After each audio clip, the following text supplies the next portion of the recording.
اعوذ باللہ من الشیطان الرجیم بسم اللہ الرحمن الرحیم هم الذين كفروا وصدوكم عن المسجد الحرام والهدي معكوفا أن يبلغ مهله ولولا رجال مؤمنون ونساء مؤمنات لم تعلموهم أن تطعوهم فتصيبكم منهم معرة بغير علم ليدخل الله في رحمته من يشاء لو تزيلوا لعذبنا الذين كفروا منهم عذابا أليما۔ یہی تو وہ لوگ ہیں جنہوں نے کفر کیا اور تمہیں مسجد حرام سے روکے رکھا اور قربانی کے اونٹوں کو ان کی قربانی کی جگہ پہنچنے نہ دیا۔ اور اگر ایسے مومن مرد اور عورتیں موجود نہ ہوتے جنہیں تم جانتے نہ تھے، اگر ان کا کچھ لا جانا متوقع نہ ہوتا تو بے خبری اور مسلمانوں سے مارے جانے کا تمہیں ضرر صدمہ پہنچ جاتا۔ بس جنگ روک دینے کا مقصد یہ بھی تھا کہ اللہ تعالیٰ جس کو چاہے اپنی رحمت میں داخل کر دیں۔ ہاں اگر دونوں فریق الگ الگ ہوتے تو ان میں جو کافر تھے ہم انہیں دردناک سزا دیتے۔ یہ سورہ فتح کی 25ویں آیت ہے۔ اس میں اللہ تعالیٰ یہ فرماتے ہیں کہ وہی لوگ ہیں کافر جنہوں نے تمہیں مسجد حرام میں آنے سے روک دیا اور تمہارے جو قربانی کے جانور تھے اس کو اپنی جگہ پر پہنچنے نہیں دیا۔ یعنی قربانی کے جانور جو حاجی لے جاتا ہے وہ مکے میں حدود حرم میں منی میں اس کو قربان کیا جاتا ہے، وہاں تک جانوروں کو بھی نہیں پہنچنے دیے اور نذرات کو بھی انہوں نے مسجد حرام میں داخلے سے روک دیا۔ اور اللہ تعالیٰ فرماتے ہیں کہ جو حدیبیہ میں جو صلح ہوئی تھی اس کی مصلحتوں میں سے ایک بڑی مصلحت اور حکمت یہ بھی تھی کہ مکے میں کچھ ایسے لوگ بھی تھے جو چھپے ہوئے تھے اسلام لا کر، اور کچھ ایسے بھی تھے جو ان ظالم و کفار کی قید میں تھے، اور کچھ ایسے کمزور اور بے بس مجبور ضعیف لاچار عورتیں اور بچے بھی تھے جو ہجرت کر کے مدینہ منورہ نہیں جا سکے تھے۔ ان کا لحاظ کرتے ہوئے اللہ تعالیٰ فرما رہے ہیں کہ اگر وہ نہ ہوتے تو پھر جنگ ہو جاتی۔ ان کی وجہ سے اللہ تعالیٰ نے مسلمانوں کے قلوب میں تحمل دیا اور ان کو سکون نازل فرمایا اور ان کو وہاں جانے سے اور جنگ کرنے سے روک دیا۔ یہ صلح کے حکمتوں میں سے ایک حکمت تھی کہ اللہ تعالیٰ وہ مسلمانوں کی جو ہے حفاظت فرمائی۔ یعنی اللہ تعالیٰ تھوڑے تھوڑے مسلمانوں کی بھی جو حفاظت فرماتے ہیں بشرطے کہ وہ سچے اور پکے مسلمان ہو جائیں۔ لوگ یہ سمجھتے ہیں کہ ہمارا کیا ہوگا، ہماری کون سنے گا، آپ اللہ کے ہو جائیے، اللہ تعالیٰ آپ کی یقیناً سنے گا۔ جیسا کہ مکے میں یعنی چند ایک تھے، کچھ زیادہ نہیں تھے تعداد میں، چند ایک مسلمان عورتیں اور بچے تھے، ان کی اللہ تعالیٰ نے کیسی قدر فرمائی۔ اس میں اندازہ لگائیے کہ جنگ کو ہونے سے اللہ تعالیٰ نے روک دیا اور پھر صلح کروا دی ان کی وجہ سے۔ سب سے بڑی حکمت اس کی یہی تھی کہ اگر جنگ ہو جاتی تو پھر پتہ نہیں کہ مسلمانوں کو معلوم بھی نہیں تھا کہ وہ واقعے میں جو ہے وہ لوگ اسلام لا چکے ہیں، تو ان کو بھی جو ہے غلطی سے غیر شعوری طور پر لا علمی سے اگر قتل کر دیتے تو پھر کتنا افسوس ہوتا مسلمانوں کو اور کتنی آر ہو جاتی، اور کفار بھی ان کو آر دلاتے کہ دیکھو تم اپنے دینی بھائیوں کو ہی قتل کر دیے ہیں۔ تو یہ اس سے بچانے کی خاطر اللہ تعالیٰ نے ان کے ہاتھوں کو روک دیا اور صلح کروا دیا۔ لیدخل اللہ فی رحمتہ من یشاء۔ اور دوسری وجہ اس کی یہ بھی تھی کہ اللہ تعالیٰ جانتے تھے کہ مکے میں رہنے والے بہت سے لوگ ایسے ہیں جن کو آئندہ ایمان نصیب ہوگا، تو ان کو بچانے کی خاطر بھی اللہ تعالیٰ نے یہ صلح کروا دی، جنگ سے روک دیا۔ اگر وہ جنگ ہوتی تو مارے جاتے، اس لیے اللہ تعالیٰ نے نہ چاہا کہ وہ مارے جائیں، بلکہ آئندہ جو اسلام کو قبول کرنے والے تھے اس لیے ان کو بھی جو ہے اس سے بچانا مقصود تھا۔ لو تزیلوا لعذبنا الذین کفروا منہم عذابا علیما۔ ہاں اگر دونوں فریق مومن اور کافر الگ الگ ہوتے، یعنی بالکل امتیاز ہو جاتا، ممتاز ہو جاتے دونوں، تو پھر ان کو سزا دے دی جاتی تھی۔ ایسا نہیں تھا، گٹ گٹ تھے، ملے ہوئے تھے، بہت سے مسلمان ان میں جو ہے ملے ہوئے تھے، اس لیے اللہ تعالیٰ نے ان کو وہ سزا نہیں دی اور وہ جنگ کو روک دیا گیا۔ اذ جعل الذین کفروا فی قلوبہم الحمیۃ حمیۃ الجاہلیۃ فأنزل الله سكينته على رسوله وعلى المؤمنين وألزمهم كلمة التقوى وكانوا أحق بها وأهلها وكان الله بكل شيء عليما۔ جب ان کافروں نے اپنے دلوں میں حمیت جاہلیہ کو جگہ دی، تو اللہ تعالیٰ نے اپنے رسول اور اہل ایمان پر سکینت نازل فرمائی اور ان کو تقوی کی بات کی پابند رکھا کہ وہی اس سے زیادہ حقدار اور اس کے اہل تھے، اور اللہ ہر شے کی حقیقت اچھی طرح جانتے ہیں۔ یعنی کفار مکہ نے اپنی حمیت کو جو ہے سب کچھ سمجھا، اور حمیت جاہلیت جو تھی ان کے پاس، اس کی وجہ سے یعنی اس سے مراد یہ کہ ان کو غرور اور آر آ گیا تھا، اور انہوں نے جو ہے اپنی عزت اور وقار کا مسئلہ اس کو بنا لیا تھا، اور یہ کہتے تھے کہ ہمارے باپوں کو اور ہمارے بیٹوں کو انہوں نے قتل کیا ہے، لہٰذا لات اور عزا کی قسم ہم انہیں کبھی بھی مکے میں داخل ہونے نہیں دیں گے۔ یہ انہوں نے اپنا وقار کا مسئلہ بنایا تھا۔ اور اللہ تعالیٰ فرماتے ہیں کہ اگر مسلمان بھی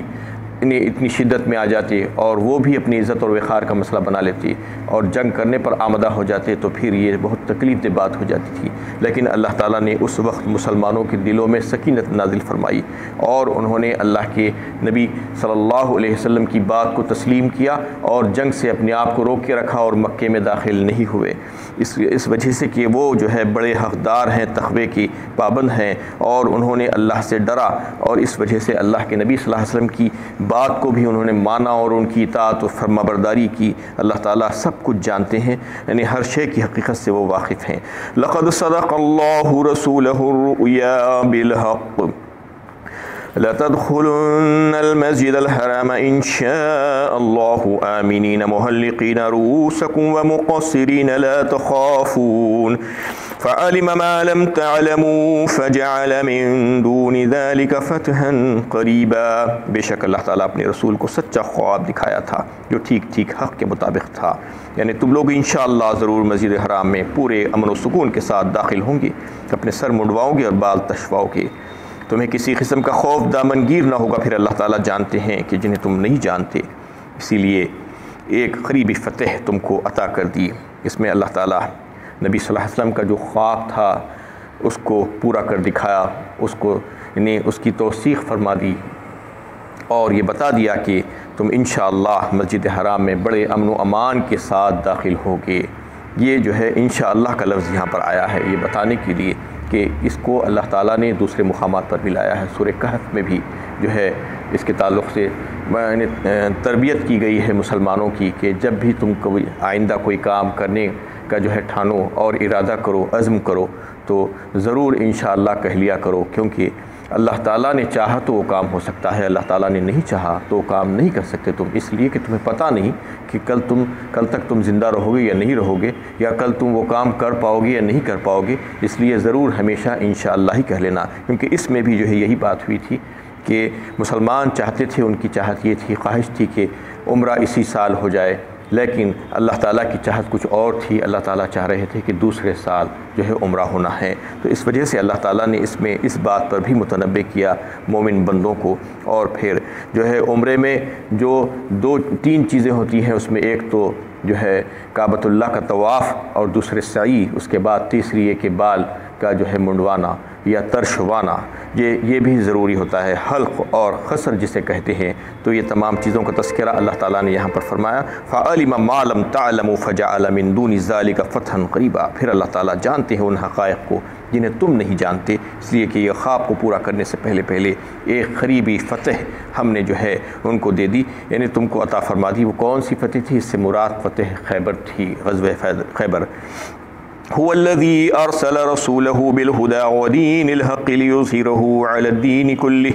وكفى بالله شهيدا۔ وہ اللہ ہی ہے جس نے اپنے رسول کو ہدایت اور دین حق کے ساتھ بھیجا تاکہ اس کو تمام ادیان پر غالب کر دے، اور اس حقیقت پر اللہ تعالیٰ کی گواہی کافی ہے۔ اس میں اللہ تعالیٰ نبی صلی اللہ علیہ وسلم کی بعثت کا مقصد بتا رہے ہیں کہ وہ اللہ ہی ہے جنہوں نے رسول اللہ صلی اللہ علیہ وسلم کو ہدایت کے ساتھ دین حق دے کر بھیجا۔ اللہ کے نزدیک دین اسلام ہی دین حق ہے، ان الدین عند اللہ الاسلام، اس کے سوا کوئی اور دوسرا دین نہیں ہے۔ اور پھر یہ کس وجہ سے بھیجا؟ کہ دنیا کے سارے دینوں پر ان کو غالب کر دیا جائے، دین اسلام کو غالب کر دیا جائے، یہ اللہ تعالیٰ کی چاہت تھی، اللہ تعالیٰ نے اسی وجہ سے اس کو جو ہے بھیجا تھا۔ اور یہ جو ہے جو غلبہ کا عطا کرنے کا معاملہ ہے تو اسلام کو شروع سے دلائل کی بنیاد پر تو ہمیشہ ہی سے غلبہ رہا ہے، یعنی دلائل کی بنیاد تو ہمیشہ اچھی رہی، سچی رہی، اور اس کو غلبہ ہی رہا، لیکن دیگر اعتبارات سے اگر دیکھا جائے تو ہمیشہ ایسا نہیں رہا، لیکن جو قرون اولیٰ کے جو مسلمان تھے اس کے بعد بہت سے ایک بڑا دور چلتا رہا، انہوں نے جب اسلام پر اپنے آپ کو قائم رکھا اور اچھے مسلمان ثابت کیے اپنے آپ کو، تو پھر اللہ تعالیٰ نے ان کی مدد فرمائی، ان کو غلبہ عطا فرمایا، ہر لحاظ سے غلبہ عطا فرمایا، یعنی تعدادی اعتبار سے بھی، مادی اعتبار سے بھی، دنیاوی اعتبار سے بھی ان کو غلبہ عطا فرمایا۔ اور اگر آج کے مسلمان بھی یہی چاہتے ہیں کہ ان کو واقعی میں صحیح معنوں میں غلبہ عطا ہو اور اللہ کی مدد اور نصرت ہو، تو پھر ان کو بھی چاہیے کہ وہ اپنے آپ کو اچھا اور سچا مسلمان بنائیں، ورنہ اللہ تعالیٰ تو جو ہے آج بھی مسلمانوں کو مادی طور پر بہت بڑا غلبہ عطا کر دیے ہیں، مالی طور پر مسلمان بہت مضبوط اور مستحکم ہیں، لیکن ان کا غلبہ آج نہیں ہے، یہ اس وجہ سے کہ وہ صحیح مسلمان نہیں بن پا رہے ہیں۔ انتم الاعلون ان کنتم مومنین، اللہ تعالیٰ نے فرمایا ایک مقام پر،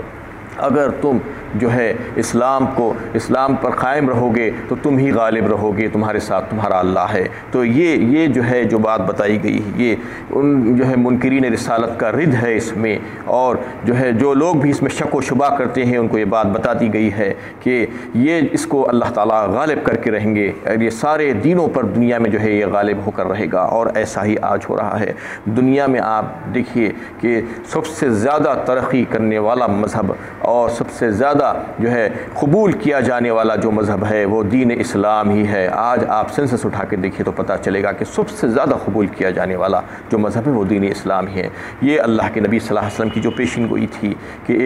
ایک وقت آئے گا کہ یہ دین اسلام دنیا کے کونے کونے میں اور ہر ایک کچے اور پکے گھر میں مکان میں داخل ہو جائے گا، تو ایسا ہی آج ہوتا ہوا نظر آ رہا ہے۔ یعنی دھیرے دھیرے جو ہے آپ دیکھ رہے ہیں کہ دنیا کا کوئی خطہ آج ایسا نہیں ہے جس میں اللہ تعالیٰ کی کبریائی کی بات نہ کی جاتی ہو، اللہ اکبر کی صدائیں بلند نہ ہوتی ہو۔ ہر جگہ، ہر مقام پر، ہر خطے میں جو ہے اسلام کے چاہنے والے موجود ہیں اور اللہ کے نبی صلی اللہ علیہ وسلم سے محبت اور عقیدت رکھنے والے موجود ہیں۔ تو یہ جو ہے مقصد تھا اللہ کے نبی صلی اللہ علیہ وسلم کو دنیا میں بھیجانے کا، اللہ تعالیٰ نے اس میں واضح فرمایا، وَكَفَىٰ بِاللَّهِ شَهِيدًا، اور اس حقیقت پر اللہ تعالیٰ کی گواہی کافی ہے۔ محمد رسول اللہ والذین معه وشداء علی الکفار رحماء بینہم تراہم رکعا سجدا یبتغون فضلا من اللہ ورضوانا۔ محمد صلی اللہ علیہ وسلم اللہ کے رسول ہیں۔ یہاں پر اللہ تعالیٰ نے آپ کا نام مبارک لیا ہے۔